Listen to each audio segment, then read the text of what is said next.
Welcome back to another episode of the Black Squadron podcast, weekly episode where we recap, review, recite, whatever you want to say, the Acolyte.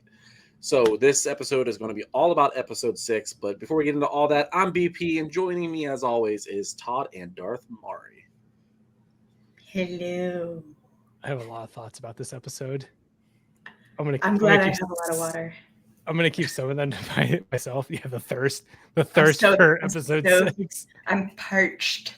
I'm legit surprised neither of you have a fan on you right now. After this you can't see it. There's actually an industrial strength fan above me. Oh my gosh! I actually have a hand fan. Oh man, leave all of this in. This is great. Not just the swooning, but the melting. That's a great fan, isn't it?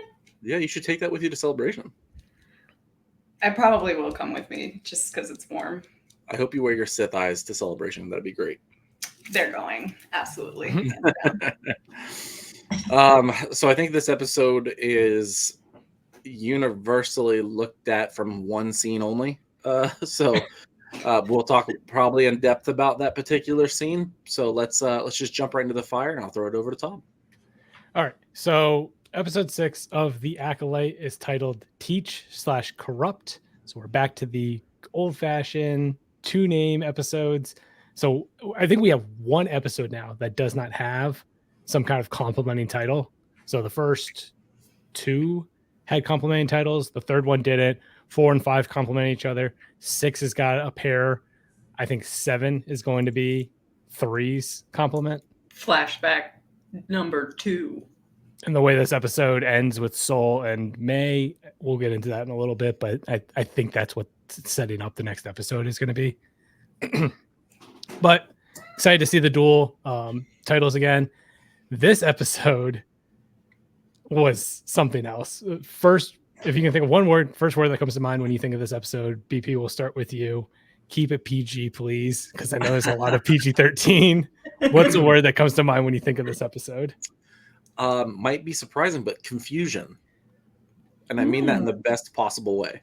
Oh, okay. But I still don't know where we're going, and there's only 2 real episodes left and a flashback. So I like that I don't know. I like that I don't have it figured out. So confusion. That's pretty solid. Darth if we're keeping it PG, I guess. So originally, like, the first word that came to mind was tame, simply based off of the last 2 episodes where it's been high energy, battles, threats, all that kind of stuff, intros. This one was tame comparatively. In some ways. Fair. In other ways. In some ways. In other ways. In other ways, this is probably some of the wildest PG, and they're leaning into that TV-14 rating with this series. Mm-hmm. For me, I think when I think of an episode, when I think of a word for this episode, I think of temptation. Yeah. Because we'll talk about it in a little bit. Desire. There's definitely some of those words you think of when you think of the dark side. You think of the Sith code. Some of those emotions that are associated with the dark side. I think this episode really kind of opens up that conversation a little bit more, paints the Sith maybe in not as bad of a light as we've kind of always. I mean, Darth Mari, you've never painted them in a bad light. The general populace, the Jedi sympathizers, if you will. Give me one thing the Sith have ever done wrong. Well, if you want to get into legends, there's quite a bit. There's whole planets that would beg to differ. They should have acted right. Follow the Sith code. There's no problem. There you go. So, like I said, this episode is definitely, Mara, you said, right? It's tame in some aspects as far as the action goes, but in other ways, it dives in. This is the most, I think, Last Jedi feeling episode of Star Wars that we've gotten since The Last Jedi. I think that's just a fair assessment. Yeah, I think, which honestly, I've never been the biggest fan of The Last Jedi, but how much I've enjoyed this show, it almost makes me want to go back and watch The Last Jedi again and kind of have a fresh set of eyes, a new perspective, and how I might want to take that in. Have either of you kind of felt like, since this definitely feels Last Jedi coded, Did you guys have similar feelings or vibes? Yes and no. Location looked like it for a bit, and then I mean, I guess because this episode really made you think, right? Like it made you like really like it wasn't. There was no action that I can think of, like no real action relative to the last couple episodes. But yeah, it was a thinker. So, Last Jedi is too, I suppose. Darth Murray? I've been wanting to rewatch the sequels for a while, just because it has been a long time and I haven't seen them anywhere near as many times as I've seen all the others. Mm-hmm. This one did give me kind of like a little bit of more of a push towards rewatching it. Like there's nothing really holding me back, but this one gave me like a little more like, yeah. I think we can do that a little bit further.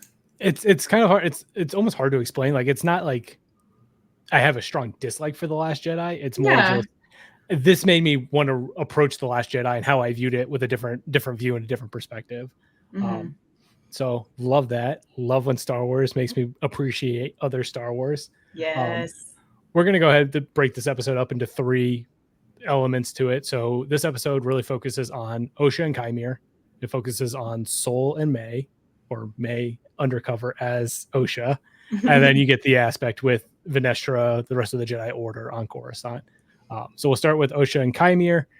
This episode opens up with Osha waking up in a cave after she kind of has been kidnapped by Qimir, but not really, because she wakes up without any restraints. There's nothing holding her there. She puts on a new outfit. The outfit looks very much like Rey's Jedi training outfit from The Last Jedi. Like down to like the little cutouts and the arm sleeves. I was like, okay, this you're really leaning into the Last Jedi codedness. I actually have a shirt exactly like that one, except mine has like a little chain on it and a hood. You could be Osha. This is your closet Osha cosplay. Yeah. So the planet itself looks very much like Octo. We talked about that a little bit. It actually is not Octo. I know there's been a lot of speculation, and if it isn't, Leslie Headland actually did an interview that just dropped today as we're recording this with Collider. I haven't checked out the whole interview yet. It's on my list of things to read. But she basically says like, hey, this isn't Octo. It's a different planet. The unknown planet, I have seen some rumors and theories about what it could be floating around.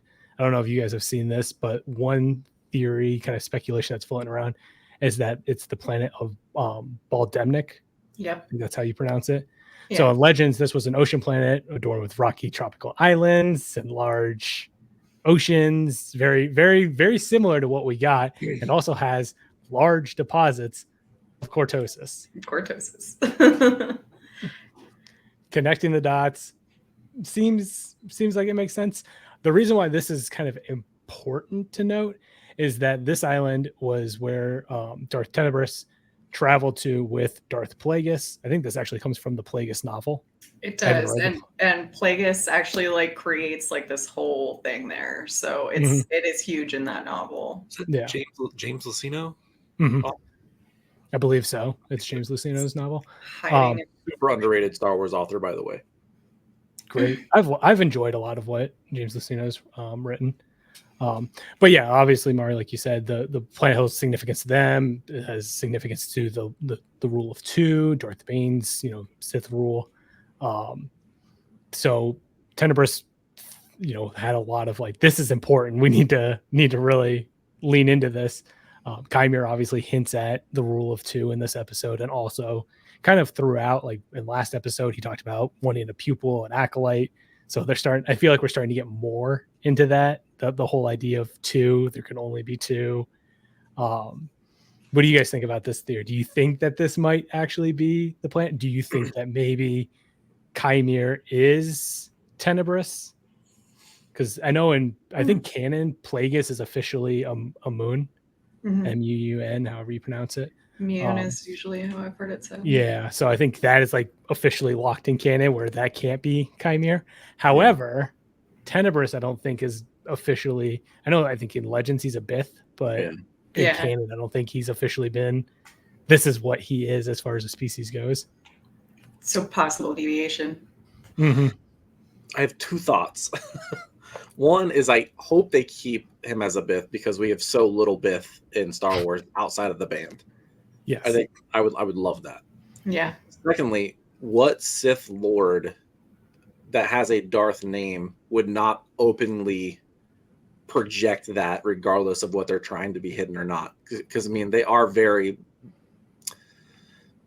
I don't want to say like a bad word, but Sith can be full of themselves a little bit and make their name very well known. So it just feels like if he is him, and not, I don't know, I don't like it. Give me the Bith. Give me the Bith. So you want Qimir to be his own kind of Yeah. thing, his own Yeah, person. yeah. Darth Mario, what about you? Are you kind of on the whole Tenebris theory, or do you want Qimir to be his own person? I want Qimir to be his own person. And that's probably the purest after reading Legends books. Like, no, he's a Bith. I think it would also be really cool to explore how there is this other Sith entity. Like, we already know that this could be the time. This is the time for Tenebris and Plagueis. What if there's an unknown and Qimir is it? How do we link them? Like, they're just providing additional story, which I will always eat up. I will say, Tenebris in Legends is the one that designs the Scimitar Darth Maul ship. Yeah. Qimir's ship, from a distance, It looks has a similar early design look to the Scimitar. Mm-hmm. Yeah. Just fanning the flames. I'm a little bit on the Tenebris train, but also like I like when Star Wars creates new villains that aren't tied to anything. Yeah. So it's tricky because I feel like they have to kind of play within certain parameters with this series because there is kind of an established chain from Palpatine to Plagueis to Tenebris to Tenebris's master. I love that island had a very convenient, perfectly small island for a ship, like detached garage, like perfect. Right out the front door of the cave. It was like so perfect. Location. Setting up shop. He's like, I'm gonna make this my home. This isn't. I can only reach it when I can only reach it when the tide goes out, though. It's fine. Yeah. Otherwise, you're gonna have to swim for a while. Yeah. Another thing that was in this episode with Osha and Qimir is Chimir's going for a little bit of a swim, taking a little bath, obviously after committing some crimes, killing some Jedi. You want to, allegedly bathe a little bit. There's we can get like, we're not going to get into it, but obviously the thirst around that was out of control. The memes have been great. I thought we were going to get some Star Wars butt there for a minute. I know I did too. too. I was sitting there like, ooh. I was like, are they going to do this? And then they start panning up. I was like, oh my god! And then we're getting dangerously close to the danger zone here. Obviously, that aside, we see that Qimir has some scars on his back. Interesting with some other stuff that goes on later in the episode. We can maybe get into what those scars might have been caused by. A lot of jagged rocks on that island. Just saying. I for one have horrible balance. It's wet too. One thing though, obviously, Osha is kind of following Qimir after she awakened out of this cave. They have like this whole little conversation. She takes his lightsaber, and he's like, what are you gonna do with that thing? You're gonna use this weapon, like kind of egging her on. He does that a lot this episode, like kind of like, do it, go ahead. He's like the little Palpatine, like, do it. Embrace the dark side. But she lets him get out of the water. One thing that I thought was really interesting is that he's wearing his black robes that we see in episode 5 when he is going, like he takes those off when he goes into the water. When he comes out of the water, he puts on this white robe. Mm-hmm. Yeah. Kind of interesting. You can look at it 2 ways. It's like him cleansing himself, like the whole idea of like you're cleansed, you're pure. White's associated with pureness, black obviously with like darkness and whatnot. So you can look at it that way. You could look at it as Osha's view of Qimir changing. So she viewed him as this evil entity, this evil individual before. And now that he's coming out, he's starting to whisper some things into her ear that make her start to question like who's really the bad guy here, who's the villain, is what he's saying actually wrong. So I wonder if that's kind of why they did that symbol there. Mhm. I think this show has started to really paint the picture of. I feel like the point of view is shifted from Jedi to Qimir, or whatever you want to call him, Sith, Ren, Mhm. whatever. Because, and we'll get into this in a minute, when Osha woke up, she was not restrained. But on the flip side of that, when May woke up, she was restrained Mhm. by the Jedi. And Soul's complete demeanor has changed altogether too. Probably for obvious reasons, because he just went through hell. Yeah. But something's going on with Saul that we don't know with Soul. Something's up with homie. Yeah. Well, and so much of the series has been focused around perspective. Yeah. That I feel everything is very deliberate feeling. Like Mhm. every little thing, as small as it might seem, feels very deliberate for a reason. So I'm very interested to see what the final 2 episodes are going to have in store for us, because this series has been like the one that I'm like, I don't know what's coming next, and I want to know immediately because this is insane. I have no idea. Zero idea what's going on. It's fun though. We're along for the ride. Everybody's enjoying That's great. themselves. Yeah. The Acolyte is the friend we make along the way. So a couple other things. Obviously we get them walking back, like Qimir and Osha are now like tolerating each other. Like Osha's like, I don't trust you, but I'm gonna hear you out a little bit. I'm gonna hear what you have to say. Qimir, she asked it, are you a Jedi? Qimir was basically says like, oh, I was a long time ago. She's like, I've never heard of you. And he was like, it was a long time ago, like a while ago. So I wonder if obviously with Darth Plagueis, the whole idea of prolonging your life was a big thing, and eternal youth. I wonder if that is something that maybe Qimir has kind of figured out, possibly. Again, tying it back to the Palpatine and Plagueis and all those guys, because they got to learn from somebody. That is true. Maybe it's a spirit type deal where a known baddie is taken over Qimir. Possibly. That has happened before. Like Sith possession kind of thing. Yeah, because I mean that would make sense for a very long time. But also we don't know what Qimir is, like species-wise. Where he's from, you could live 300 years, 200 years. Yeah. Sure. Like, okay, Yoda lives to be 900 years old. Like, and he looked great. Age is irrelevant in Star Wars for one. Really you could look like you're 20 years old and be 6,000. Like, nothing for sure. Baby Yoda's 50. Yeah. Grogu was 50, and we were like, oh, we're gonna see this old man that Din's got to go rescue, and then all of a sudden, it's this little baby. We're like, all right, I give up. One thing that I thought was really interesting with their whole conversation that they were having is that Qimir continues to kind of hint at this like idea that Osha needs a teacher.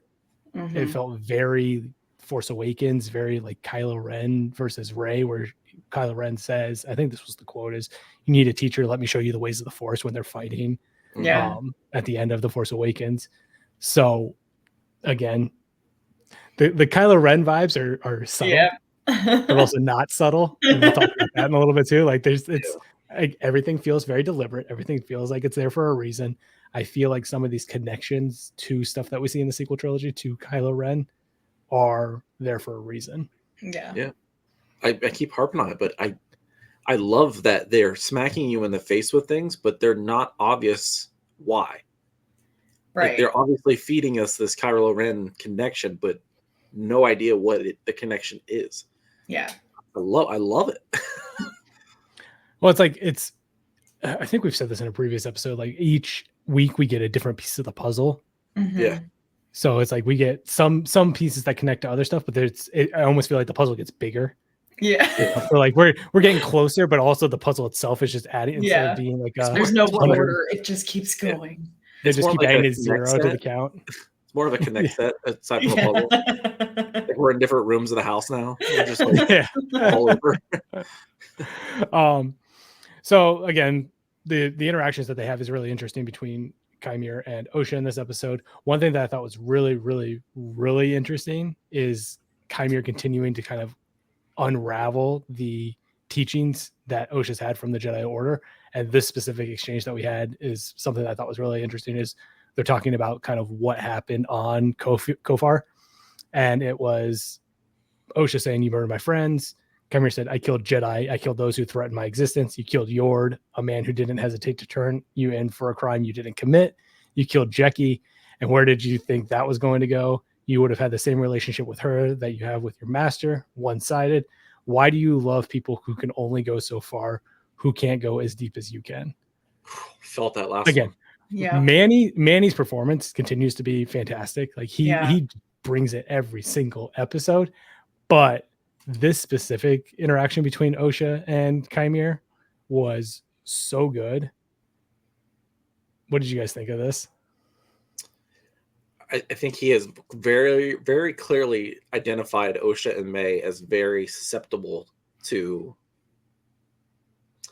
taking advice from older teacher-like people.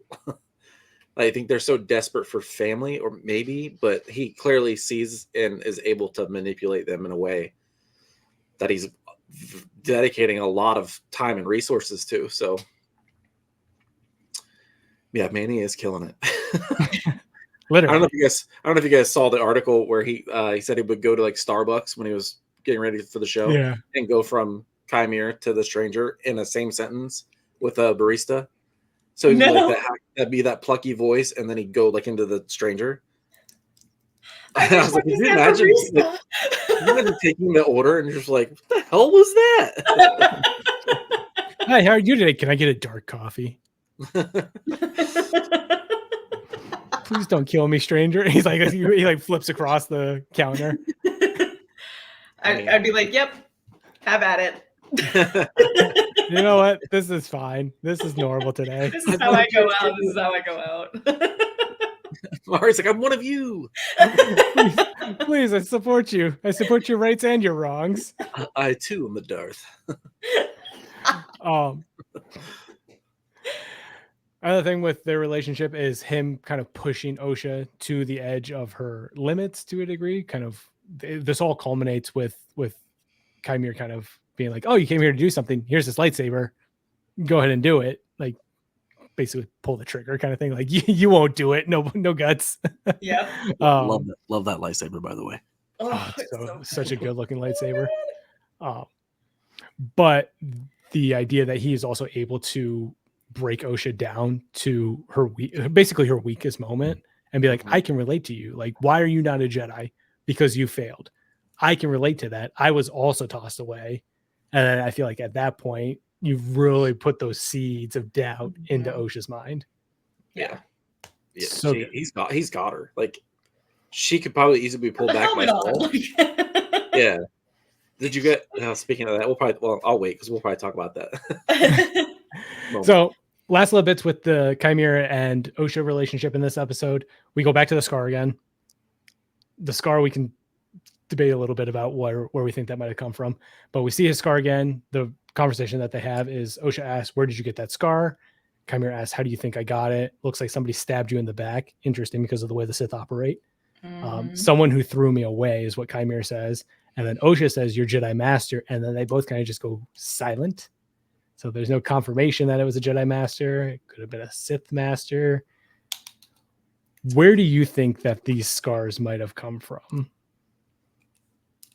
I think it was a Jedi Master. I think it's a similar. The theories from earlier on in the episodes where they were like, maybe originally they thought it was like Soul. He was an apprentice, and Soul felt that he was getting too dangerous, too dark, and was ready to throw him away. And instead, maybe based on the scar type, it wasn't Soul, but another Jedi. With a you think it's almost like a Luke Skywalker, Ben Solo kind of thing? Yep, exactly. Where for a fleeting second, he felt, except for it wasn't a fleeting second, like at least with Luke, he was like, "Oh, I sense the darkness. I don't want this." But had a moment of clarity. Obviously, the damage was done. Maybe this is whoever Qimir's master was, didn't have that moment of clarity. They were like, you know what? We're just going to full send it. This guy's not good. I don't trust it. The Jedi are at their peak where they think their way or the highway. Yep. That's where my immediate like thought process goes. They're like, no, this is not allowed to happen here. Like we don't get to nurture this and try and get it out of here. It's bad. Out of here. BP, what are your thoughts on where this might have come from? His wonderful back scars. I mean, it could be from anything, right? Like he's obviously living a very difficult life. But from what we saw in this episode, if it's not what it appears to be, because kind of what they've set up, because no other reason to show us what Venestra Rose lightsaber does, right? Right. Like they just happened. They could have killed that moth anyway. Anyway. They showed us that very specific lightsaber whip. My only question is I don't know how that lightsaber whip works. So if you go to whip somebody, like a human or anything, because it's a lightsaber, wouldn't it just go through the whole thing and not just lacerate the skin? Like you'd have to be extremely like in control, which I assume Venestra is. I mean, a lot of people who control whips have like you can have impressive control with those and hit in a very specific way in a very specific spot. So if she's a master, which we know that she is just from the books, she's an incredible master Jedi. I think there is the possibility that she has that control and thinks that she's killed him. Because I mean, that's a massive scar too. I feel like if a master would whip a Padawan with a lightsaber whip, and that Padawan left the order, whether they died or not, why would the council leave Venestra Rose in her position? I guess that just keeps painting the Jedi in this really terrible light. Because maybe it happened without the council's knowledge. Obviously, we see that Venestra has no issue operating with, which we'll talk about in a little bit, operating without the council's knowledge on things. Yeah. Maybe this is all part of some grand scheme that she's tried to keep under the table that the High Council doesn't know about. Obviously, we go back to the line from Ki-Adi-Mundi in The Phantom Menace where he's like, impossible to set them been extinct for a millennia. And I think we speculated on this too, if this really is like Venestra knows everything and somehow her story ends with this series and it never gets told to anybody else, like all the Jedi that basically know this are dead. And that kind of keeps the line that Ki-Adi-Mundi says without any issue. Like no one can question it because the High Council never knew. Yep. They're so shady. Yeah.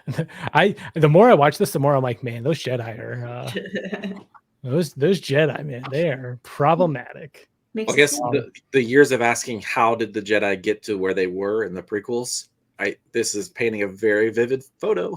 Mm-hmm. Yeah. Yep. It is doing a great job of painting the Jedi to where they got in the prequel trilogy. Hubris is a hell of a drug. Last thing I want to talk about with Qimir is his helmet. So we get to see his helmet again. We see him working on his helmet. He lets us know that the helmet is a sensory deprivation helmet. So basically, which would explain why the eye holes are so small, which would also explain why the toy helmet has to have eye holes so big. Otherwise, no one would be able to see, and we would just be wandering around blind at Comic-Cons even more than we normally are. Yeah. So it blocks out everything. It's basically just the user and the Force. Offers Osha to try it on. So again, the seduction of the dark side, which again, a lot of what we see with Qimir in this episode is heavy on the seduction element. Like shirtless.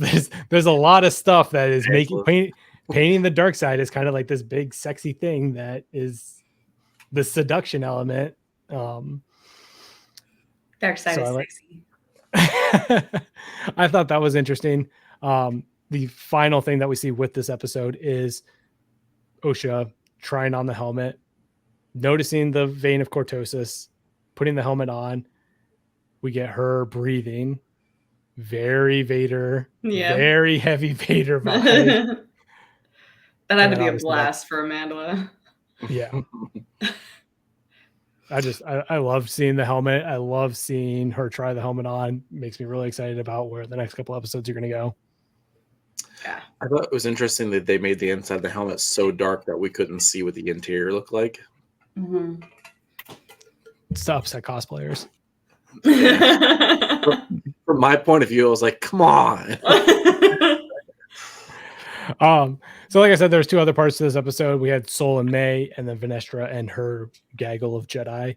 The Sol and May relationship really focused on the deception element. So you had Sol thinking that May was actually Osha. Do you believe that he thought it was Osha the whole time, or May the whole time, or do you think he thought it was Osha for part of it? No, I think he thought it was Osha. I don't at all. You don't buy it. No, I don't buy it one bit. I will say, obviously, you have their dynamic throughout this episode. One scene that I really loved with Sol was when he goes, they're having communication issues, which can only mean one thing: invasion. So they go back to the main part of the ship, and you see just Lee Jung-jae's just solemn taking it all in. Like, Yeah. I just lost my friends. I just lost my Padawan. I just lost my team. Such phenomenal acting. Ugh, it was so heart-wrenching. Also, he's realized that he's lost everything because there's no getting out of this. Yeah. Yeah. Well, and again, he says when they're on Kofar in episode 4, they're both like talking to Osha, they're both going to have to face their past. So I think this is him hitting that culminating point where he is being forced, whether he wants to or not, to face his past and face whatever they did on Brendok, which I have a feeling is very, very bad. If Hasbro or Nerf don't put out that phaser gun that they've used, that stun gun, a million times in this season, it's a super missed opportunity. Yeah, easily. I loved Basil. Detective Basil being on the job was funny. The little scene where like May's trying to reset something, and then Basil screams at her, and then Pip screams at her, and then she's just like, I give up. Like, I quit, and Basil runs away. I was like, yes. That was so yes. I love that they put a scene of Basil problem solving how to charge the droid. Yeah. Like, looking for an outlet and like eyeballing it. I was like, this is great. Basil can do it. Basil is like the best. Like, I love the addition of Basil. It's a great little creature. They thought they were being super, super sneaky in that little tunnel, but the floors are see-through. Yeah. You can see the light going through it. Wait a minute. Even they were like, okay, I don't have time for this. Another thing that I thought was really interesting is when May resets Pip, basically system reset, which I love that it's hold down a button, hold down another button. I know. I was thinking that on my second rewatch. I was like, I do it on my Xbox too. Did you try turning it on and off again? Yeah. That's how you get Pip back. Yeah. But I love that Pip got those red eyes, which obviously red, evil. Made me think of 3PO from The Rise of Skywalker too. Yeah. Yeah. Sith Eye 3PO. I was like, all right, here we go. So maybe that's just like the default droid reset. Like when they go back to factory reset mode, they just get the red eyes. The factory is Sith factory. Wait a minute. I found them. We get Sol, more shots of Sol with his interaction with May, being very remorseful. He starts probing May for a lot of questions, like, you know, you really care about that droid. You really love that droid. Like, kind of, I feel like he's starting to see those cracks. Like, maybe you aren't actually Osha. Maybe you're your sister for a minute. May obviously asks, like, hey, what actually happened on Brendok? Like, and then Sol says, you know, you were very young. I didn't, you know, but she's like, I'm not young now. Like, tell me what's going on. Then the power goes back on.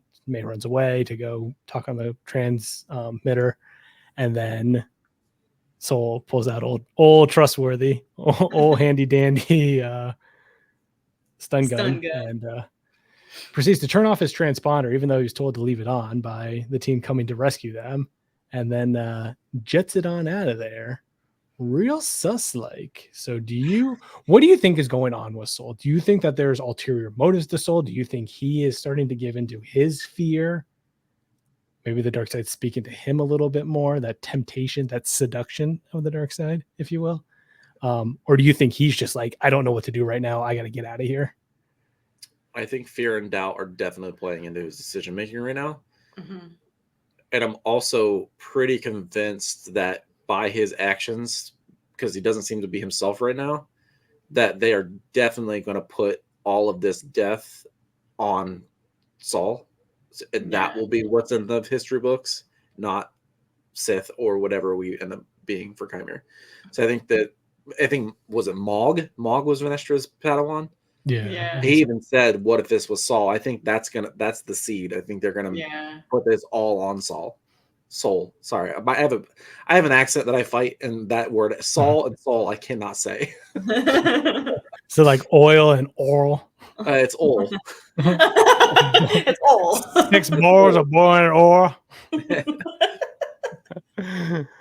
Mari, what are your thoughts on old Soul Patrol? I'm fully in he is in his fear, and like he's scared people are going to find out what happened, because I think even Venestra says like she doesn't really know what happened, like it wasn't a fully sanctioned mission or whatever.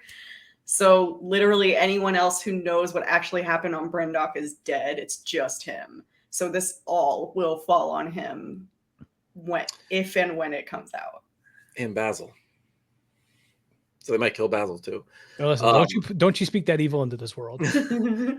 I will say that whomever has that final duel with Saul are in for a treat, because he's gonna be in the dark side a bit, because he's scared to death. He's angry. Yeah. Someone's gonna get the action at some point. Now, do you know? I know last episode, BP, you talked about him possibly being a sibling to Qimir. Do you still think that theory's true, or do you think maybe he was Chimir's master? Or maybe they're both dark side. Maybe he's the Sith Lord kind of thing. Do you think any of that might be true? Or do you think they're kind of going in a completely different direction with Saul? I don't think Saul's a Darth or a Sith or anything like that. I do think Master and Padawan is the closest thing that most Jedi get to siblings anyway. So semantics at this point. So they are connected somehow, I think. But I just don't know unless Venestra is like an absolute Oscar award-winning actress. She doesn't know what's happening either. So I feel like the three of them, it's going to come down to them. And I think we all know who's going to win. And the history books, anyway. Remember, history is written by the victor, and the Jedi have done a lot of writing.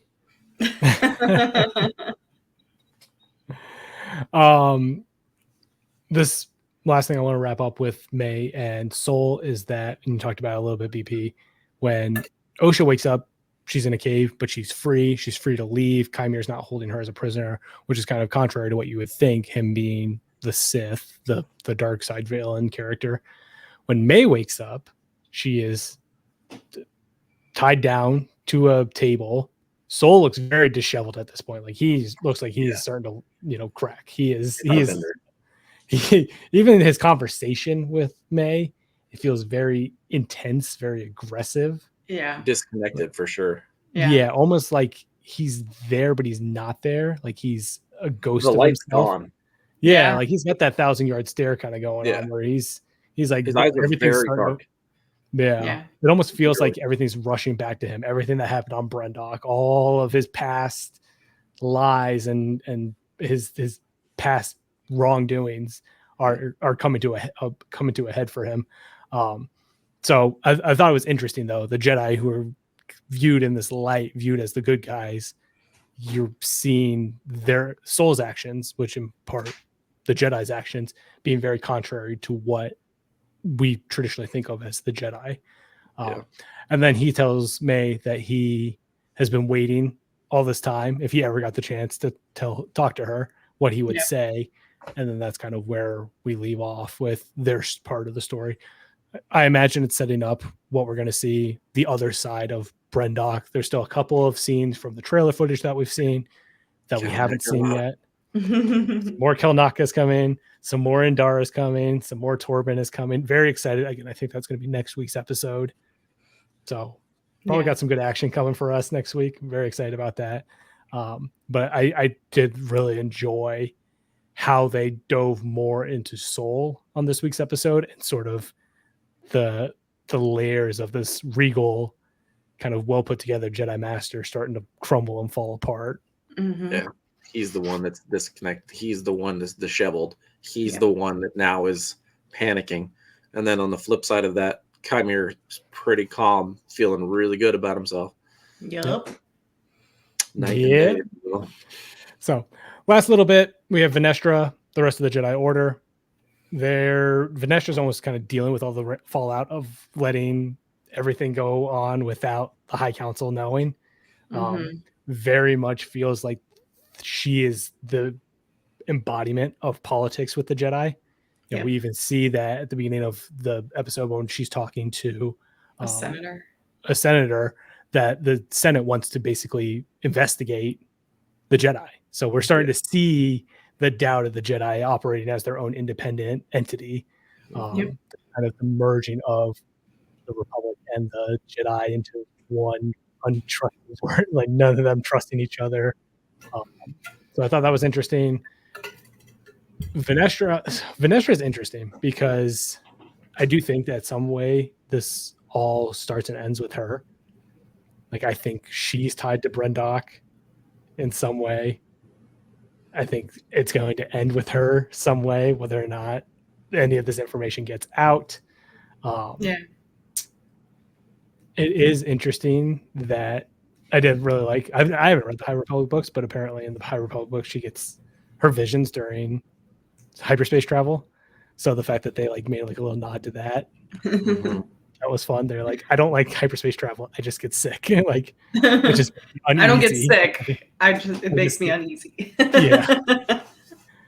Thought that was fun. They go back to Kofar. We get the biggest jump scare, the most unsettling jump scare.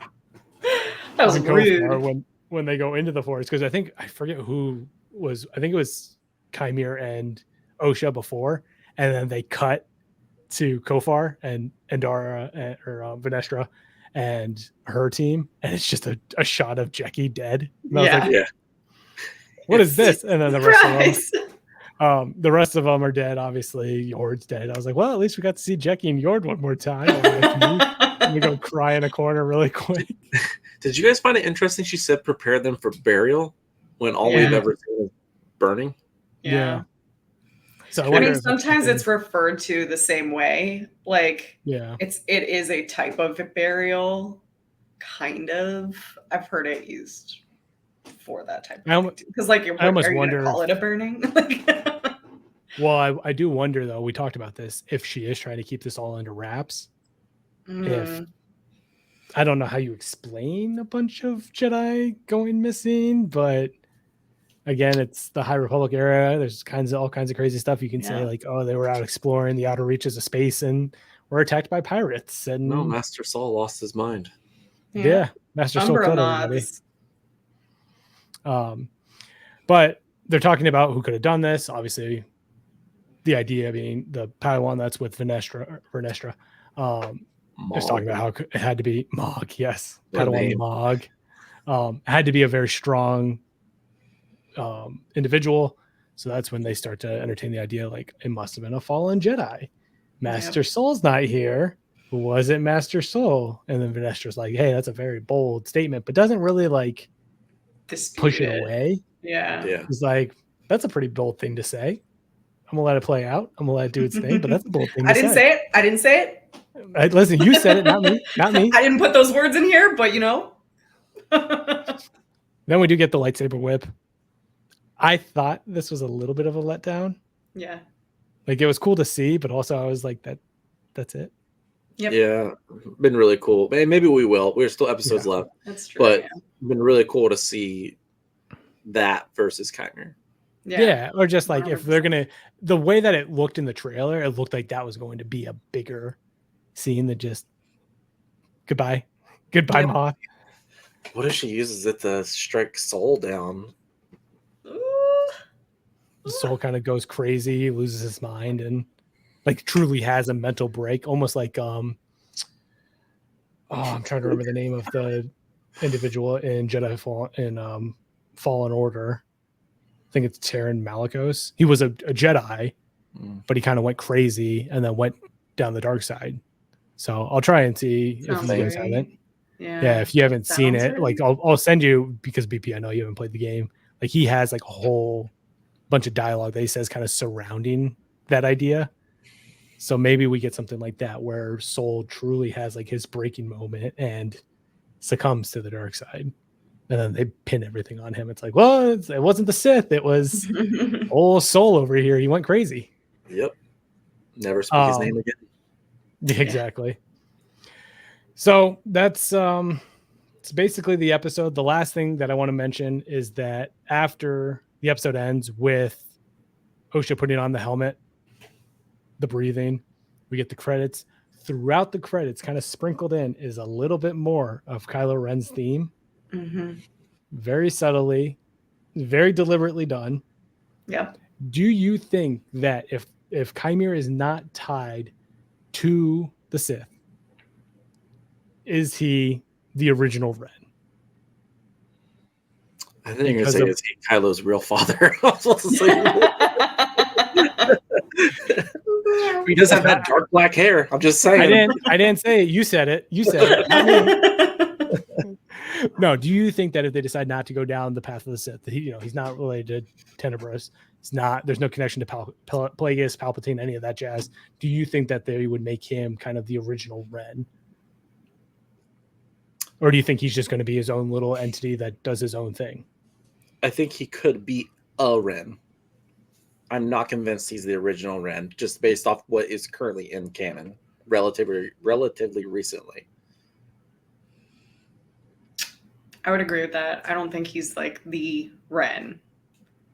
Either he's the inspiration for it or another faction Ren. of it or something. Yeah. I like the idea of it being a Ren, him being a Ren, though. I think that's really cool. It brings more legitimacy to Kylo. Yeah. Kind of having this iconic individual that didn't really lean one way or the other, just kind of wanted to have their own free will to do what they wanted, which also kind of at the same time is like, what do you want to have the freedom to do, Qimir? What is it you want? Like you're talking about all this freedom of, I want to be able to use my power the way I see fit. It's like, all right now, Chief, like what do you want to do with that? Like gain power. You want to be unchecked? You want to have all this freedom? He wants the power of two. But if he is a Ren and all that, the Knights of Ren that we did see in the sequels makes them look so incompetent because they got worked by Kylo. Yeah. I'm sorry, they got worked by Ben Solo, not Kylo. Not Kylo. So I'm not saying Ben was a slouch, but from what we saw, what Qimir did to an entire division of Jedi, I feel like the Knights of Ren could have put up a bigger fight. So maybe they just lose their power over time, which is also possible. Yeah, or they strayed away from the actual Force path of Ren, or just strayed away from the path of Ren kind of thing, like the ideology aspect of it. Instead of being Force sensitive, they were just some bros who were like, stress up. Hey, why don't you hand me that big axe over there? Yeah. Well, let's go kick someone's ass, like all of us. So that's the episode. Do you guys have any thoughts going into these final two episodes of what we might see? I know we talked about next week possibly being the remainder of the flashback stuff. Anything else that you're kind of hoping to see in these last two final episodes that we're getting? I can't believe it's almost over already. I know. I think we've pretty much hit on everything that I'm expecting or hoping to see in all of our recaps, like just touching on those little things throughout. I have high hopes that this ends incredibly and we get a second season. BP? Only thing I really want is I need to see Kalmeka fighting. Need it. Otherwise, I feel like, I don't know if anyone's a fan of The Simpsons or not, but there's a couple episodes where in The Simpsons where you like go into Homer's brain and it's just a smaller Homer going na na na na na ha na na na. My brain thinking about this show because I have no idea where we're going, and I got to tell you, I love it. Yeah.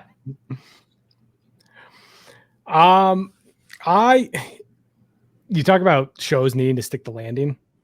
Yeah. I think this show desperately needs to stick the landing just because if it does, it might go down as one of the best pieces of Star Wars that we've gotten in recent history, if ever. Yeah.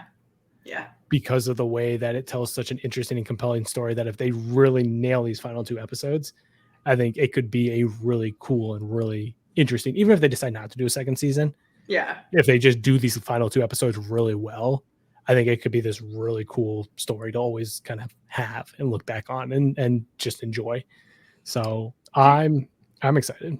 Do you think that they are going to wrap up Chimir's story, like this arc, or do you think we'll get a cliffhanger to possibly wait for a second season? She said that this season ends, like definitively ends. But I think last week I kind of mentioned that like they could potentially show us the second Sith. And while that would technically be a cliffhanger, as long as they close out everything else, it's still closing this season. Like it.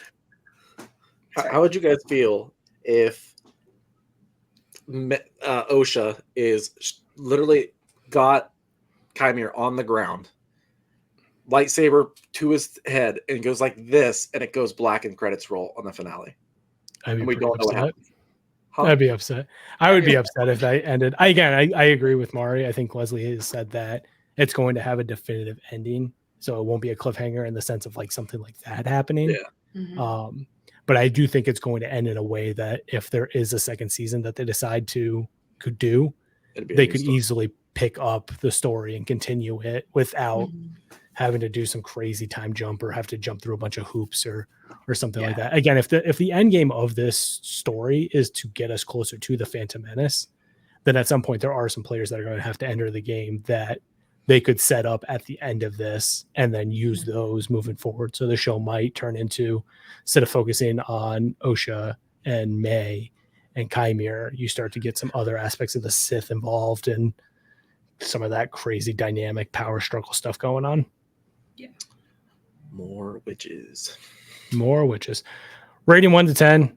BP, we'll start with you. What would you give this week's episode? This episode, we're going to give it a solid 8. Just right on the nose. Darth Mari. Oh, you're actually asking me. Is it like a 40, a 50? It's not as high as last week's. I'll give it a 12. Is it 2 pecs out of 2? 6 washboard abs out of 6? 12 dreamy Qimir eyes. Yep. Buns of Beskar. I really thought we were gonna get some buns, boy. Like, That made me so happy. the internet cannot handle that kind of power. Oh my gosh. No, they already call it the Acolyte on that side of the aisle anyway, so it would just be like we would accept it. Like, yeah, you're right. It is. Excuse me while my jaw is on the floor for the next like 6 years. I was telling Mari. What about you, Todd? Your rating 1 to 10? For me, 1 to 10, I give it probably an 8 as well. Again, story aspect of this was really interesting. A little more action would have been fun. The episode length continues to drive me nuts. Like at times it feels like they're cramming too much in. And it almost feels like Kenobi kind of suffered from this a little bit too, that this was maybe pitched as a movie that they then condensed into a series. So I almost wonder, like, obviously the nice thing about these series is it's what, 4 or 5 hours, something like that total runtime. A 4 or 5 hour movie is not feasible. So we miss out on some stuff with that. But at the same time, when you only do 25-minute episodes, you almost feel like you're sprinting through some stuff. So I wish that Star Wars almost embraced kind of like what House of the Dragon and some of those other longer form Last of Us series do, where they get a dedicated hour to tell whatever they want with the story. You know you're going to do 8 episodes. Yep. But if you choose to do 25 minutes for 8 episodes, of course you're going to have to cram. You're going to have to sprint through certain things. Yeah. It just doesn't make sense. Like if you're doing 25 minutes, that's fine. Do 16 episodes. Right. Or do single episodes for 8. What did Last of Us do? 4? Or 6? I don't remember. I think it was 6. I don't remember how many The Last of Us was. Or even do what Andor, because Andor was 12, right? Yeah, Andor was a ton of episodes. Yeah, so just bump up the episode count if you don't Yeah. want to make the Yeah. episodes longer, and then you can just I don't want episodes for the sake of having episodes. Like if it doesn't Yeah, make sense Mhm. for the story, but also at the same time, sometimes it feels like they are cramming a bit too much into the episode. Yeah. Yep. I hate the way they end because I'm always like, is it over? Yeah. Because it's just I black. want more. just like you're in story and there's black, and then beat credits. Yeah. Like, what are we doing? It's okay. It's gonna be really sad when we get that final end black screen for episode 8, and then we're like, all right, well, time to go go Hibernate. cry, go be Hey, emotionally destroyed by Star Wars again. This is going to be a good series to binge, though, from 1 to 8. Yes. Oh yeah, that's like one of the first things I'm going to do once all 8 episodes are out is sit down and just, especially after having like seen everything and see how the theories Yeah. play out, Yeah. like look in the early episodes for those breadcrumbs that we might Yep. see pay off in episode 8. Yeah. I can't wait to go back through them all and just like dissect the backgrounds and all of the costumes. Yeah. And everything. I'm not really doing that right now. I'm really paying attention to the story. I Yeah. can't wait to go back to like really sink my teeth into it. All right, well, that's going to do it for the episode. So I'm going to toss it back to you, BP, to wrap things up. All right, that is the end of our episode 6 review. Let us know what you guys think on your scale of 1 to 10. Where did this episode hit for you?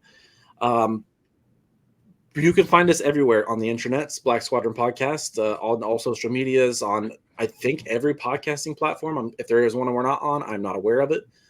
But wherever you're listening to us, please leave us a review, 5 stars, 8 bananas, whatever you got. And where can they find y'all on the internet? Darth Murray. I Oh, am yes. Frosty Britches with a Z at the end on everything. And I am Todd Knows Best, and that's the nose, like the one on your face. And I am BP the Maker on every platform. And if you want to listen to more Black Squadron podcast, we have a bi-weekly episode that is more in-depth, quite a bit longer than these, excluding this one.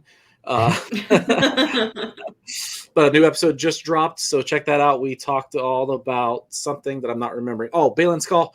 We talked about Balin Skull and his role in episode 2 or season 2 of Ahsoka, and possible some fun fan recasting. But yeah, that's every other Wednesday, right, Todd? Yep. So that'll be every other Wednesday. And then while the Acolyte is going on, we have our weekly coverage dropping every Thursday. So you get 2 more of those after this episode. What are and we then going to do with after- all of our free time? But once we get to the end of the Acolyte, we're going to do an all-encompassing Acolyte episode as well, which I suppose would be our regular podcast because it'll be longer. Yeah. Oh yeah, that We'll one's have a gonna be special long. guest for that one.